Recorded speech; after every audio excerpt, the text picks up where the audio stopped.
బ్రహ్మ సృష్టి కొనసాగుతుంది. వేదాలు, ధర్మం, ప్రజాపంతి వంశాలు, ఋషులు, దేవతలు జన్మిస్తుంటారు. కానీ సరస్వతీదేవి బ్రహ్మతో విభేదించి తాత్కాలికంగా అగ్నిలో లీనమవుతుంది. సృష్టిలో తాను భాగం కాలేనని నిరాకరిస్తుంది.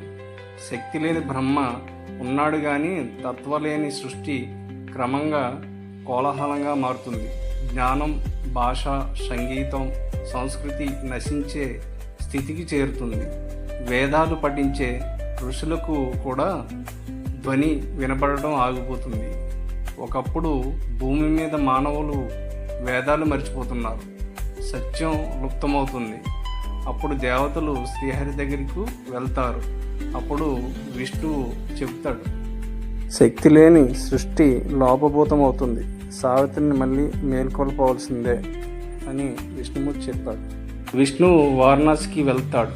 అక్కడ సరస్వతి తపస్సులో లీనమై యోగా స్థితిలో ఉంది.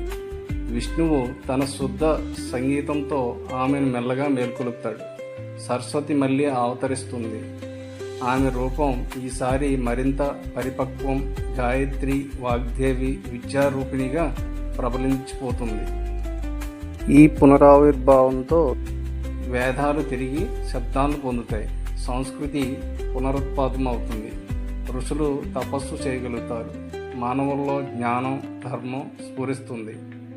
బ్రహ్మ తన మునుపటి ఆత్మకేంద్రీకృత కోణాన్ని వదిలిపెట్టి స్త్రీశక్తి స్వరూపిణిగా ఆమోదిస్తాడు. ఆమెను పక్కన కూర్చోబెట్టుకొని జ్ఞాన మార్గాన్ని నడిపించు అని చెబుతాడు.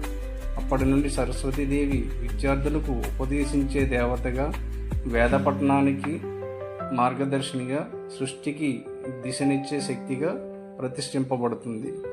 సృష్టి కేవలం ఆవిర్భావమే కాదు, సంచలనం, దిక్సూచి, జ్ఞానం లేకుండా అది స్థిరంగా ఉండదు. స్త్రీ శక్తి అయిన సావిత్రి లేకుండా బ్రహ్మకైనా సృష్టిని నడిపించడం అసాధ్యం.